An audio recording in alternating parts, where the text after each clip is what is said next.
We just spent 8 episodes talking about how to build sustainable planning systems for next year. And today, I want to zoom out for a second because before you start building anything new, there's something worth doing first. Something that takes 10 minutes. Welcome to the Secondary Teacher Podcast, the podcast for middle and high school teachers juggling multiple preps to get the strategies to reduce overwhelm so that you don't have to choose between being an effective teacher and prioritizing important relationships. I'm your host, Khristen Massic, a 10-year high school engineering teacher, former middle school assistant principal, and teacher coach. Every week, we will discuss strategies, systems, and time-saving tips to help you not only survive but thrive as a multiple prep teacher. What we're talking about today, most teachers skip it entirely. Not because they don't care, but because the end of the year hits, and honestly, there are really only 2 modes most secondary teachers go into. Either you immediately start planning next year before school even ends, or you completely shut down until sometime in July when the panic starts creeping back in. I was definitely the second time. After a hard school year, I wanted absolutely nothing to do with teaching for a while. So I'd mentally check out for most of June, honestly, part of July too. And at first, it felt amazing until that inevitable moment where I'd suddenly realize, oh no, school starts next month. And then I'd try to jump back into planning mode completely cold.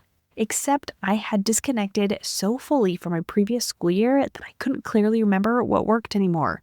Not because I was bad at teaching, because I wasn't paying attention on the way out, and that cost me every single summer. So let me give you a specific example of what I mean. One of my favorite beginning of year lessons was a clip from ABC's Nightline, an IDEO segment about product design and the redesign of a shopping cart. If you've ever seen it and you teach anything related to design, engineering, or innovation, go find it. It's excellent. And I loved that lesson. Every time I taught it, it worked. Students were engaged, the discussion was good, and it was a perfect hook for the design process at the start of the year. But here's what kept happening. In my memory, that lesson was this big multi-day experience. I'd go into summer thinking the IDEO clip, that takes a couple of class periods, and I'd plan around that assumption. What I kept forgetting was the reality. It's 4 clips, each about 10 minutes. Less than 1 full class period total. So every year, I'd walk back into that first lesson with this inflated version of it in my head. And when we'd finish faster than expected, I'd look around the room thinking, now what? And I'll be honest with you about what my answer used to be.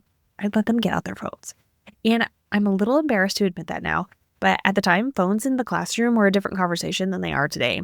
It was early in the year, students weren't comfortable with me yet, discussions ran short, like 5 minutes if I was lucky, because they weren't there yet. They didn't know me, I didn't know them, and phones filled the gap. That couldn't be my answer now. Cell phone bans have changed that reality completely, and honestly, I think it's a good thing. I do agree with it, but it means the scramble is real.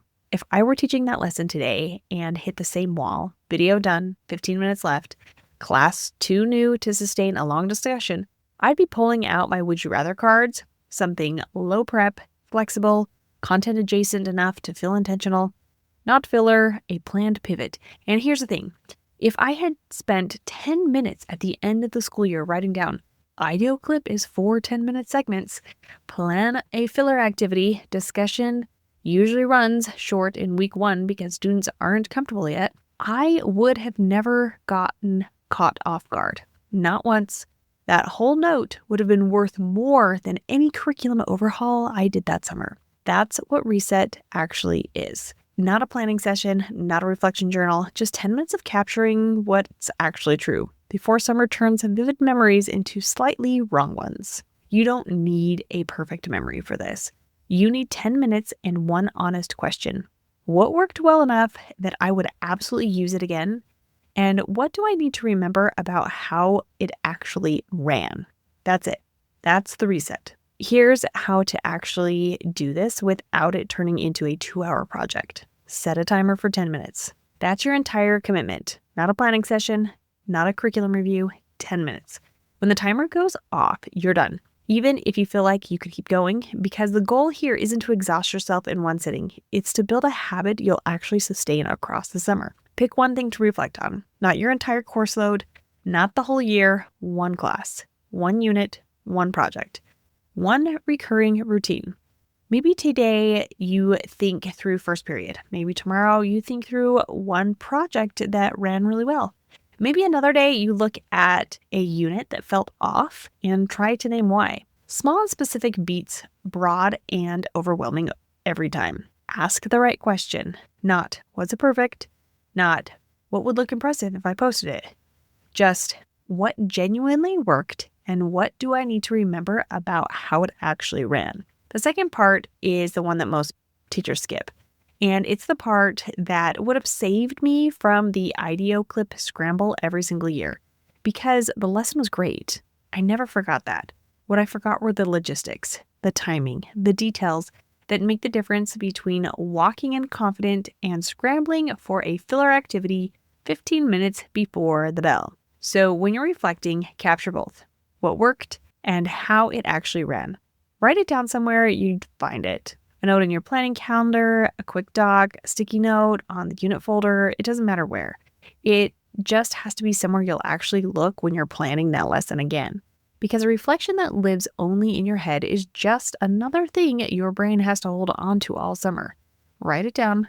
Let your future self find it. Once you've done a few of these reflection sessions, once you've started capturing what worked, there's a natural next step that takes the same amount of time and pays off just as much. A light systems cleanup, not an 8-hour Google Drive overhaul.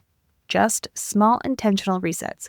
I like to think about this through a simplified version of what's called the 5S process, a framework that's from Lean Six Sigma that's basically about creating organized, efficient workspaces. My version for teachers is a little lighter. I call it 4S. Set in order, schedule, systemize, sustain. In practice, that might look like deleting duplicate files you've been ignoring for 2 years, organizing one folder, just one, renaming your resources so you can actually find them in August, removing activities you know in your heart you will never realistically use again. 10 minutes, that's it. Because every unnecessary decision you remove now is a decision your future self doesn't have to make in September. And for CTE teachers and multiple prep teachers managing several courses at once, that kind of clarity compounds fast. Here's what I want you to hear before going into summer. You do not need a complete curriculum rewrite by August. You do not need marathon planning sessions or a color-coded Google Drive or a perfectly organized resource library. You need small moments of intentional reflection captured somewhere you'll actually find them, so that when you sit down to plan in July or August, you're not starting from scratch. You're starting from what you already know worked. That's the difference between a summer that restores you and a summer that just delays the panic until August. Secondary teacher strategies that actually stick aren't built in one big push. They're built in 10-minute increments, over time, with intention. So set a timer, pick one class, ask yourself what worked, and write down how it actually ran. That's your reset. And future you will absolutely thank you for it. If you want a tool that helps you organize all of your class periods and courses and see the picture without feeling overwhelmed, grab the free secondary teacher planning calendar in the show notes. It's designed specifically for secondary teachers managing multiple preps who need to see both the day-to-day flow and the bigger picture across all their courses at once. And if you're ready to take those reflections and turn them into an actual unit plan with a repeatable structure you can use across every prep you teach, the Unit Planning Lab waitlist is also in the show notes. Finish something that makes tomorrow lighter. Until next time.